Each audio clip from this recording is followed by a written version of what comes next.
La sala estaba llena. Altos funcionarios, diplomáticos, jefes de seguridad de toda América Latina y algunos representantes de organismos internacionales habían llegado esa mañana al Centro Cultural Mexiquense para escuchar una de las exposiciones más esperadas del año. Omar García Harfuch, secretario de Seguridad Ciudadana de la Ciudad de México, presentaría los resultados y la nueva estrategia nacional para enfrentar la violencia organizada. El aire estaba impregnado de tensión formal. Cámaras transmitían en vivo, reporteros tomaban nota y asistentes murmuraban sobre los recientes cambios en el gabinete. El protocolo avanzaba con precisión. El moderador presentó al funcionario y el público lo recibió con aplausos corteses. Harfuch subió al escenario, elegante, firme, seguro. Su reputación como estratega, forjada entre enfrentamientos y negociaciones discretas, lo precedía. Apenas habían pasado 5 minutos de discurso cuando algo fuera de toda planificación ocurrió. Una figura vestida de blanco, acompañada por un grupo reducido de seguridad, cruzó el umbral del auditorio. Al principio, pocos lo notaron, pero cuando se detuvieron en la primera fila y un murmullo inquieto se extendió por la sala, el desconcierto se volvió evidente. La cámara principal enfocó al recién llegado y en ese instante el silencio se volvió absoluto. Todos los ojos se dirigieron hacia él. Era inconfundible. El Papa León XIV, cabeza de la Iglesia Católica, caminaba sin avisos previos hacia el escenario. Nadie lo había mencionado en el programa. Su llegada no estaba registrada por los servicios diplomáticos. No había anuncios oficiales. El moderador tartamudeó algo inaudible. Harfuch se detuvo. La sala entera contuvo la respiración. Algunos miembros del panel se miraban entre sí, perplejos, como si intentaran confirmar que aquello era real. Uno de los asistentes intentó intervenir, pero fue detenido con un gesto leve por un guarda suizo. El Papa subió lentamente los escalones del escenario y se colocó a un lado del podio. «He venido no como líder espiritual», dijo con voz pausada pero firme, «sino como testigo de la sangre que clama desde la tierra». El eco de esas palabras flotó como un manto sobre la multitud. No hubo necesidad de micrófono adicional. Su voz, cargada de gravedad, rompía con la armonía rígida del evento. Los rostros del público eran un abanico de reacciones: sorpresa, respeto, confusión, alarma. Algunos tomaban fotografías con discreción, otros simplemente no sabían cómo reaccionar. Harfuch permanecía quieto, con el ceño apenas fruncido, observando sin ceder espacio. La seguridad del recinto, aunque alerta, no intervenía. El aura papal, inesperada y solemne, dominaba por completo la escena. En ese instante nadie sabía lo que vendría. Pero una certeza se instaló en todos los presentes.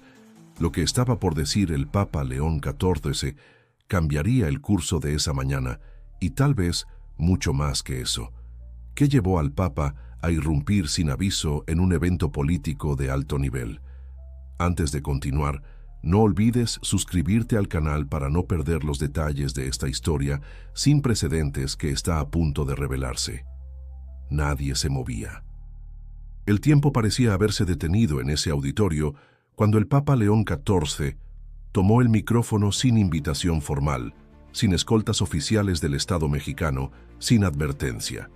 Su presencia allí era un terremoto institucional y diplomático, pero él no titubeó ni un segundo. Era un pontífice atípico. Desde su elección, había generado controversia por sus posiciones radicales frente a temas como la desigualdad, la corrupción, el abuso del poder y el silencio cómplice de muchas estructuras tradicionales. Pero nadie, ni siquiera sus seguidores más fervientes, imaginaban que aparecería en pleno evento sobre seguridad en la capital mexicana. León XIV observó a la multitud con una serenidad imperturbable. Su mirada era profunda, como si llevara consigo el peso de miles de testimonios.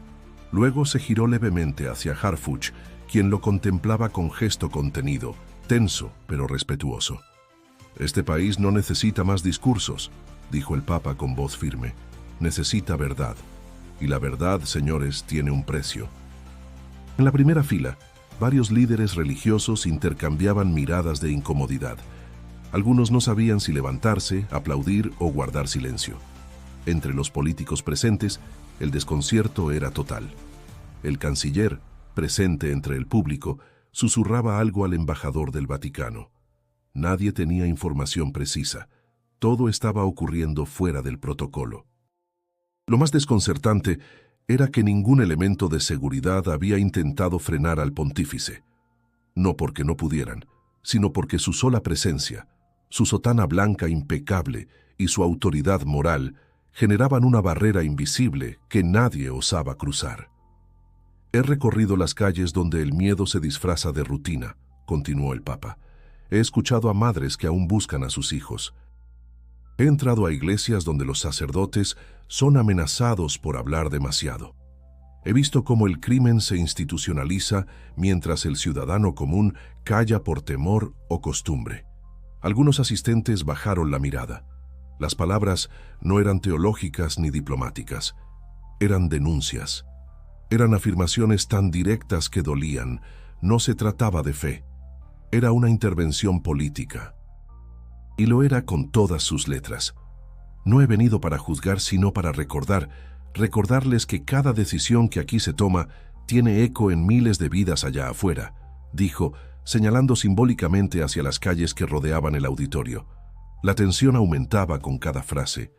Nadie sabía si aquello era el inicio de una crítica velada o una confrontación directa. Harfuch mantenía el rostro impenetrable. No se movía ni un centímetro, pero sus manos apretaban con fuerza el borde del atril. Estaba claro que algo más se avecinaba. Y sin embargo, el Papa aún no había dicho nada específico. Solo había hablado de dolores conocidos, de verdades compartidas que pocos se atrevían a enunciar en voz alta. Lo que venía después podría cambiarlo todo. Porque detrás de esas palabras había una historia, una que lo conectaba directamente con México, y esa conexión, hasta ahora oculta, estaba a punto de ser revelada. El silencio persistía, pero ya no era de asombro, era de inquietud. Las palabras del Papa León XIV habían perforado la atmósfera solemne del evento como una aguja filosa. Su voz no necesitaba alzar el tono. Cada frase llevaba consigo una carga explosiva, y lo peor, para muchos allí, era que aún no había llegado al centro del mensaje.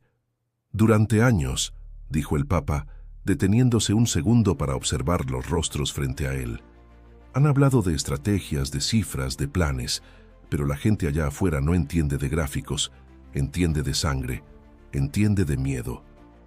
Y entiende también del silencio de los poderosos. La tensión creció de inmediato. Ya no era una crítica implícita, era directa. Un murmullo nervioso cruzó la sala.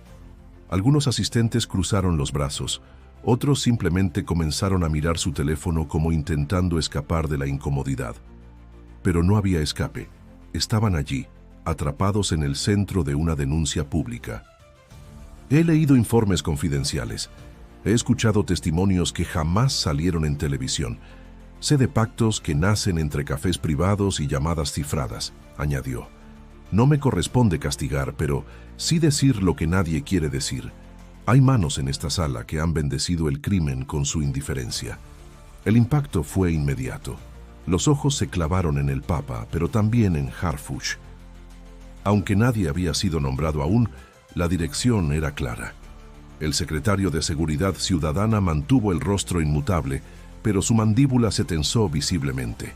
La acusación flotaba en el aire, como una sombra que se posaba sobre todos.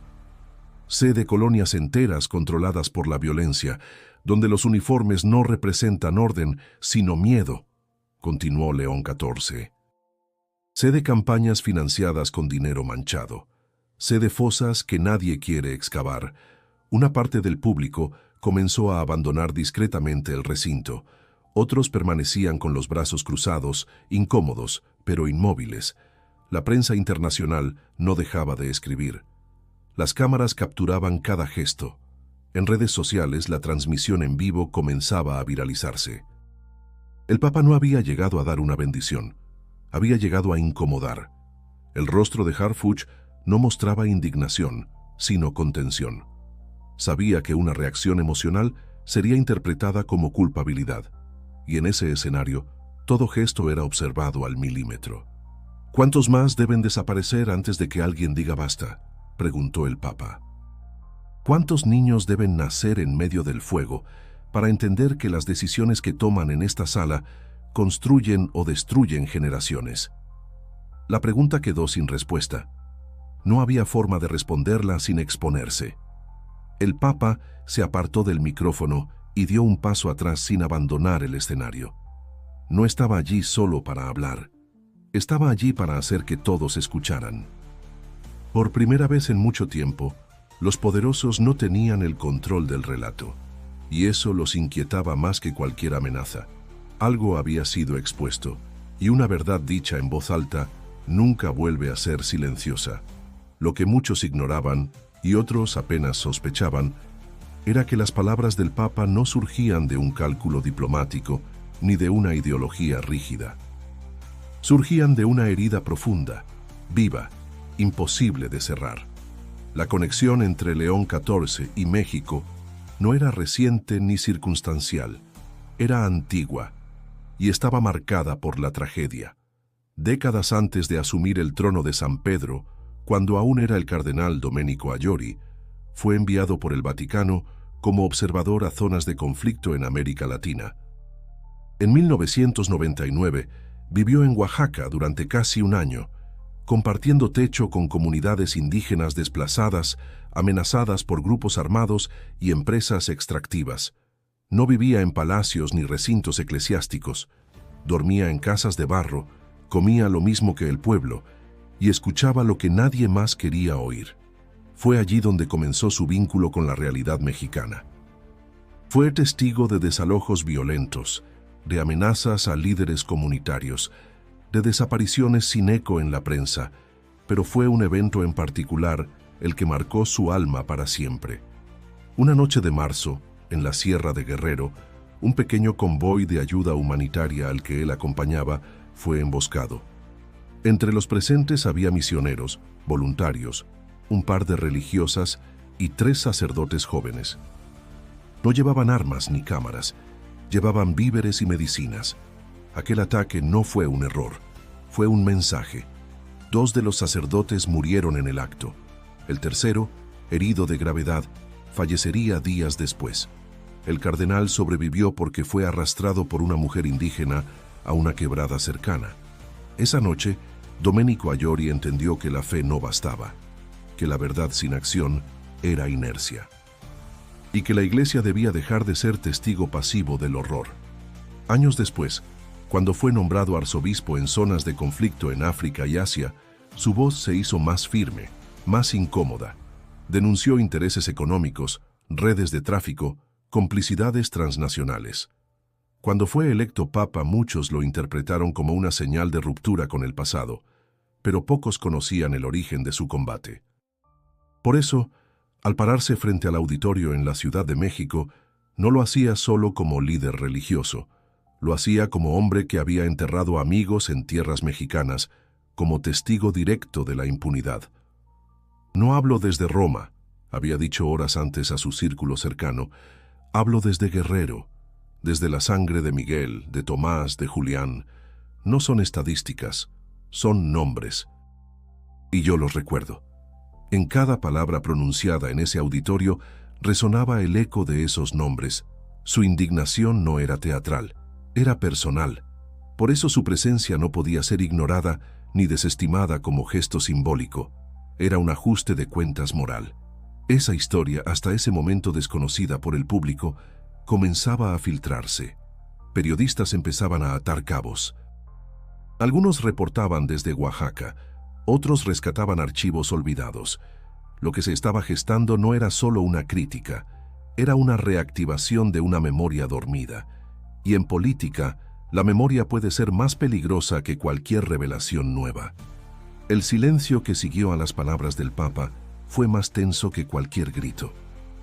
El auditorio entero, aún bajo el impacto de la memoria que acababa de emerger, esperaba lo inevitable, la respuesta de Omar García Harfuch, no por protocolo, sino porque el silencio ya era insostenible.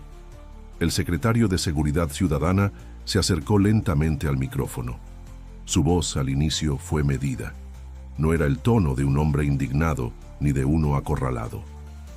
Era el de alguien que sabía que cada sílaba sería examinada. Con respeto a su santidad, comenzó, debo decir que comprendo su dolor, y lo honro. Pero también debo decir, con la misma claridad, que reducir la lucha contra el crimen a pactos oscuros o a indiferencia institucional no solo es injusto, es profundamente peligroso. Algunos en el público asintieron, otros permanecieron impasibles. El contraste con la intensidad emocional del Papa era evidente. Harfuch apelaba a la razón, a la complejidad de un sistema asediado por décadas de corrupción, desigualdad y violencia. No niego que hay errores, continuó, pero confundir a quienes arriesgan su vida cada día por proteger a los ciudadanos con cómplices del crimen es un golpe al alma de miles de servidores honestos. El Papa lo miraba fijamente, no con enojo sino con atención, como si evaluara no las palabras, sino lo que había detrás de ellas. Entonces, sin previo aviso, sacó un sobre de su túnica, lo abrió lentamente y comenzó a leer. Esta carta no la escribí yo. La firmaron 123 madres, madres que buscan a sus hijos desde hace años. Madres que no acusan con pruebas jurídicas, sino con el peso de su vacío, dijo. Ellas claman por respuestas, y esas respuestas no han llegado. Leyó fragmentos duros, casi insoportables. Me dijeron que no moviera más las cosas porque podría ponerme en peligro. La fiscalía nunca volvió a llamarme. Encontré a mi hijo por mi cuenta, en una fosa. Cada frase era una estocada. Y no eran datos, eran gritos de papel. El rostro de Harfuch se endureció, no respondió de inmediato. Cerró los ojos por un instante, breve, pero suficiente para notar que algo en su interior vibraba con esas palabras. Luego retomó el micrófono. Ningún sistema es perfecto, lo reconozco, y en muchas ocasiones la justicia no ha llegado a tiempo. Pero eso no significa que todos seamos responsables por igual, ni que no haya voluntad de corregir lo que debe corregirse. Una parte del público aplaudió tímidamente, otra, en silencio, parecía más inclinada a la voz del Papa. El ambiente era tenso, dividido, como si dos visiones del país se hubieran materializado en ese duelo verbal. Ninguna era falsa, pero ambas estaban incompletas. Entonces el Papa, sin leer más, dijo con firmeza, «Las madres no piden discursos, piden que alguien las escuche. ¿Están dispuestos a escucharlas?» Y esa pregunta, simple pero brutal, rebotó en las paredes del auditorio como un eco persistente. Porque la verdadera confrontación no era entre dos hombres, sino entre dos verdades que el país ya no podía seguir ignorando. Mientras los ecos de aquel intercambio aún resonaban, los medios comenzaron a moverse como enjambres inquietos. El nombre de Omar García Harfuch, hasta entonces asociado con profesionalismo y resultados operativos, empezó a ser examinado con una lupa distinta. La figura que se había mantenido por años dentro de una imagen firme y controlada, ahora era blanco de un escrutinio avivado por las palabras del Papa. No era la primera vez que su nombre aparecía vinculado a episodios turbios, pero sí la primera que esas alusiones eran legitimadas desde una figura con alcance global. Los periodistas más incisivos no tardaron en reabrir expedientes antiguos. El caso Ayotzinapa volvió a escena. Aunque Harfuch siempre negó participación directa, su presencia en la estructura de mando durante los años más oscuros de la desaparición de los 43 estudiantes era imposible de ignorar. Y no era el único punto. Informes independientes, antes desestimados por la opinión pública, comenzaron a ser citados con mayor peso. Se hablaba de omisiones, de encubrimientos, de vínculos no probados pero sospechosos con mandos policiales que después serían acusados de proteger intereses criminales. Las redes sociales amplificaron cada hallazgo, fotos antiguas, declaraciones pasadas, entrevistas editadas. Todo servía para reconstruir una narrativa que, justa o no, tomaba fuerza. El discurso papal había abierto una compuerta y la corriente era imparable. Pero lo más inquietante fue lo que no se dijo en público. Según fuentes internas del evento, varios asistentes notaron que el Papa no hablaba al azar. Había pausas específicas, silencios cargados, frases que insinuaban más de lo que revelaban. He leído informes confidenciales, había dicho. ¿Qué informes? ¿De quién? Horas después, un medio internacional filtró que el Vaticano había solicitado una reunión con diplomáticos mexicanos 6 meses antes del evento. La visita del Papa, lejos de ser una aparición espontánea, había sido contemplada con antelación, pero fue rechazada por considerarse inconveniente. La Santa Sede, sin embargo, no retiró el interés, y León XIV decidió venir igual. Ese detalle cambió la percepción general. Lo que parecía una irrupción improvisada se revelaba como parte de una intención precisa. Había un mensaje y había una estrategia. Mientras tanto, desde el gobierno federal, la reacción fue cautelosa. En la mañanera, el presidente evitó confrontar directamente al pontífice, pero lanzó una frase enigmática. Todos tienen derecho a opinar, pero no todos conocen los detalles de nuestra realidad. Una respuesta que no calmó a nadie y que fue interpretada por muchos como una crítica velada al Papa. La tensión se elevaba. Algunos sectores religiosos en México comenzaron a distanciarse de León XIV. Lo acusaban de politizar su investidura. Otros, sin embargo, lo veían como el único capaz de sacudir las estructuras paralizadas por la costumbre. Era un conflicto no solo entre dos visiones del poder, sino dentro de la misma fe. Y entre tanto ruido, una cosa quedaba clara. Las palabras del Papa no serían olvidadas fácilmente. Había plantado una semilla que comenzaba a germinar en los rincones menos esperados del país. La magnitud del impacto fue tan profunda que en cuestión de horas el evento dejó de pertenecer al ámbito nacional. Las portadas de diarios internacionales, desde Madrid hasta Buenos Aires, encabezaban con una imagen poco común. Un papa interrumpiendo un acto oficial para denunciar el silencio institucional. Las editoriales se dividían entre quienes lo consideraban un gesto de valentía moral y quienes lo acusaban de transgredir límites diplomáticos. En México, el tema dominaba todos los espacios. Los noticieros abrían con fragmentos del discurso. Las redes sociales multiplicaban cada frase. Pero la verdadera batalla se libraba en otro terreno, el simbólico. La conferencia matutina del presidente fue particularmente tensa. El mandatario, que hasta entonces había mantenido una relación cordial con el Vaticano, evitó mencionar al Papa por nombre.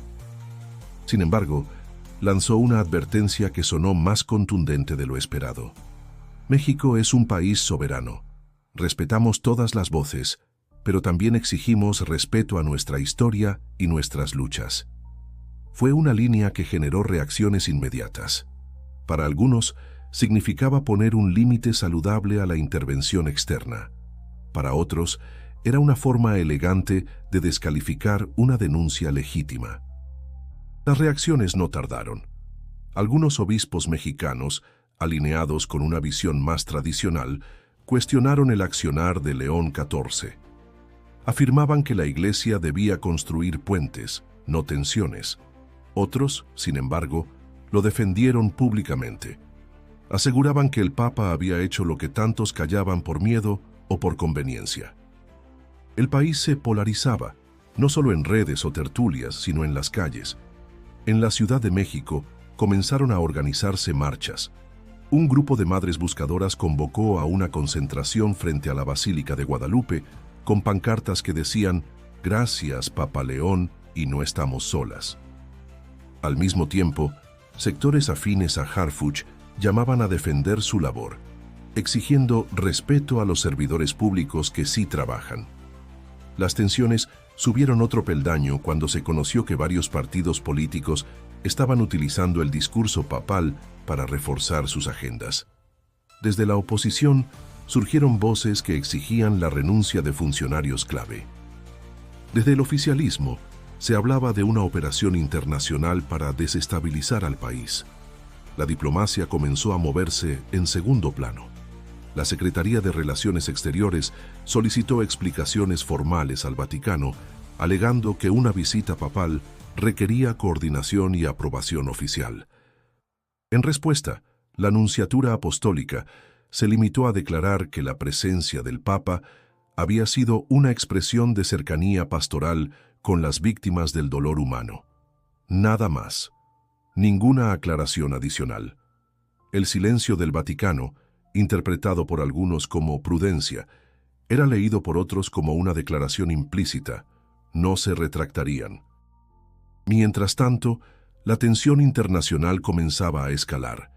Organizaciones de derechos humanos, académicos, activistas y ciudadanos comunes se sumaban al debate. ¿Había cruzado el Papa una línea? ¿O había hecho lo que nadie más se atrevía? La respuesta no era unánime. Pero lo que sí estaba claro era que desde aquel día ya no se podía hablar de seguridad, justicia o institucionalidad en México sin pensar en ese momento, en esa voz, en ese hombre vestido de blanco que había roto el guión. La presión crecía con cada hora que pasaba. Lo que había comenzado como una intervención inesperada se convertía ya en una sacudida estructural. Y cuando todo parecía girar en torno al impacto del discurso, una nueva pieza apareció para cambiar el tablero por completo. Una carta filtrada desde el entorno más cercano al Papa. La misiva, dirigida a un obispo mexicano semanas antes de la visita, contenía una frase alarmante. Sé que incomodaré a muchos, ya han llegado las advertencias, pero el deber de la verdad es más fuerte que el miedo. La firma era clara, caligrafía firme, directa. León XIV. Esa revelación agitó aún más el ambiente. El Papa había sido advertido. Alguien, en algún nivel, le había hecho saber que su visita no sería bien recibida. No era una suposición, era una amenaza. Y aún así, vino y habló, y nombró lo innombrable. Los medios no tardaron en profundizar. Periodistas independientes empezaron a contactar a miembros del clero, a líderes comunitarios, a exagentes federales. Lo que encontraron fue un patrón de años, documentos ignorados, testimonios silenciados, expedientes que jamás prosperaron.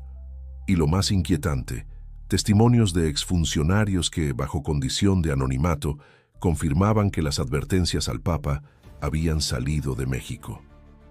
Pero el Vaticano no respondió, no negó, no confirmó, solo dejó que el silencio hiciera su trabajo. Mientras tanto, en el país, el efecto dominó se aceleraba.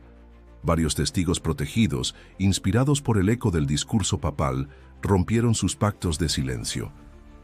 Uno de ellos, ex colaborador de un alto mando policíaco, aseguró en entrevista que la protección a ciertos grupos criminales no era un rumor, era política de contención.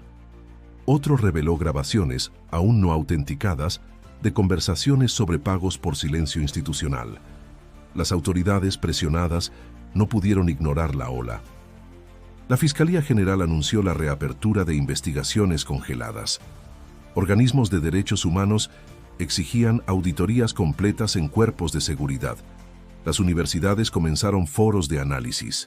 El país entraba, lentamente, en un proceso de introspección forzada. Y en el centro de todo, el Papa permanecía en silencio. No dio nuevas declaraciones, no concedió entrevistas. Su figura, sin embargo, se volvió aún más potente. No por lo que decía, sino por lo que representaba, un punto de inflexión. Mientras tanto, Omar García Harfuch se enfrentaba a su propia tormenta. Aunque su equipo defendía su gestión con cifras y resultados operativos, la percepción pública comenzaba a fracturarse. La duda ya estaba sembrada. Y eso, en política, es a veces más letal que cualquier prueba. Los analistas lo sabían. México estaba ante una encrucijada, no por la figura del Papa, ni por un discurso aislado, sino porque la reacción en cadena había evidenciado algo más profundo. Una verdad que todos intuían, pero que hasta ahora nadie se había atrevido a confrontar de frente. Y mientras esa verdad se abría paso, muchos se preguntaban qué vendría después, porque una vez que la voz se alza, es imposible volver al silencio. El país estaba en vilo. Cada palabra, cada gesto, cada omisión se analizaba con lupa, pero la tensión acumulada desde aquel discurso tenía un destino inevitable: el encuentro directo entre el Papa León XIV y Omar García Harfuch, no frente a cámaras, no en un estrado, sino en un espacio privado, lejos del juicio mediático, donde el poder y la verdad se encontrarían sin público. La reunión fue solicitada por el mismo Harfuch, no a través de canales oficiales, sino mediante un emisario neutral, un sacerdote con años de trabajo en zonas violentas. La intención era clara: necesitaba entender. No lo que se había dicho, sino lo que aún no se había pronunciado. El Papa aceptó, no porque quisiera convencer, sino porque sabía que a veces la verdad necesita ser entregada de frente, sin filtros ni discursos. El encuentro duró poco más de una hora. No hubo intermediarios, solo dos hombres frente a frente, uno cargando con el dolor de miles, el otro con el peso de una estructura entera. «No vine a derribarte, Omar», fue de las primeras frases del Papa. «Vine a recordar que detrás de cada cifra hay una madre que no duerme y un hijo que ya no está». Harfuch escuchó en silencio. No respondió de inmediato. Su rostro era el de alguien que ha aprendido a contener, a medir cada reacción. Pero esta vez no había cámaras, no había narrativa que sostener. Solo una conversación que no podía evitar. «No soy perfecto, y no soy ingenuo», respondió al fin. «He visto lo que usted ha visto, y a veces he tenido que elegir entre males, no siempre con orgullo, pero sí con conciencia». El Papa asintió. No lo interrumpió. Había algo en esa confesión que no buscaba absolución sino comprensión, y eso, en cierto modo, era un inicio. «Lo que usted dijo me tocó fibras», continuó Harfuch, «pero también dejó heridas abiertas. Muchos de los que hoy están señalados también han arriesgado su vida. No todos son parte del problema». «Lo sé», respondió el Papa. «Por eso no di nombres, pero sí señales, para que cada quien se mire al espejo». Hubo una pausa larga, de esas que no incomodan, sino que permiten respirar. Luego Harfuch habló con firmeza.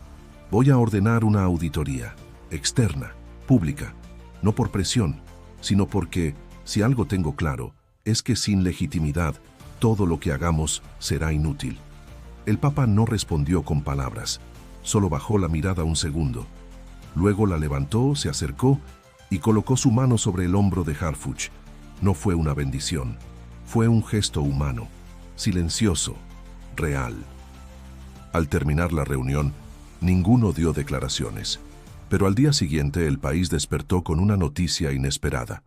La Secretaría de Seguridad había convocado a una revisión general de sus procedimientos, con participación de organizaciones civiles, organismos internacionales y expertos independientes. No todos creyeron en la sinceridad del gesto, pero el paso estaba dado. Algo se había movido. Algo que no podía desandarse. Y aunque el Papa no volvió a hablar del tema, su silencio fue más poderoso que cualquier otro discurso. El discurso ya había terminado. Las luces del auditorio se habían apagado. Los medios habían enfocado su atención en nuevos temas. Y sin embargo, algo en el país se había transformado. No era una revolución ni una caída. Era un susurro constante, un eco que cruzaba oficinas, pasillos, familias, esquinas. El Papa León XIV regresó a Roma sin más declaraciones. No volvió a tocar el tema en sus homilías ni en sus discursos públicos, pero su silencio era activo. Sus palabras habían sido sembradas con precisión quirúrgica. Ya no hacían falta repeticiones. En México, el impacto se consolidaba lentamente. Las primeras reformas propuestas por la Secretaría de Seguridad aún no se aprobaban, pero la discusión estaba sobre la mesa. Por primera vez en años, las voces de colectivos ciudadanos eran invitadas a espacios donde antes Solo se hablaba en tecnicismos. Las madres buscadoras recibieron audiencias formales con instancias gubernamentales. Algunas, por primera vez, fueron escuchadas sin ser escoltadas.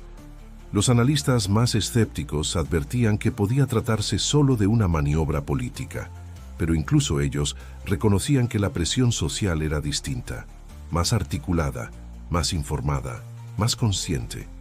En las universidades el caso se convirtió en objeto de estudio. Clases de derecho, teología, ciencias políticas y comunicación analizaban el fenómeno como un evento de múltiples capas: diplomático, ético, narrativo, humano.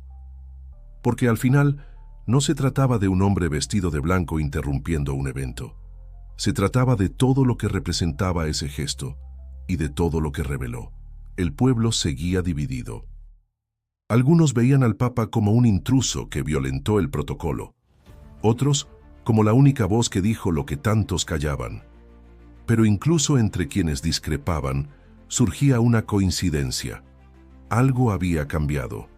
Y sobre todo, nadie lo olvidaba. En medio de ese panorama, una encuesta reveló que el nivel de confianza en las instituciones de seguridad había subido ligeramente, pero por una razón inesperada. No por los logros en operativos, sino por la voluntad expresada de someterse al juicio público. Transparencia. Ese era el nuevo anhelo. Y paradójicamente, no lo había exigido un político. Lo había exigido un testigo. Pasaron semanas. La agenda mediática giró hacia otros temas, pero en muchos hogares seguía hablándose de esa mañana, de ese cruce de palabras, de esa carta leída, de esa pregunta lanzada al aire. ¿Están dispuestos a escuchar? Y en algún lugar, en la conciencia colectiva, algo se movía.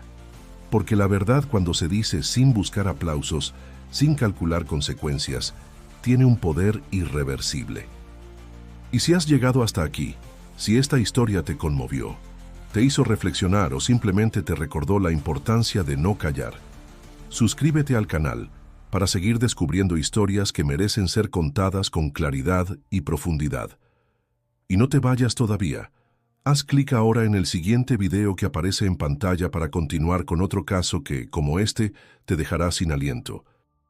La historia no termina aquí, apenas comienza.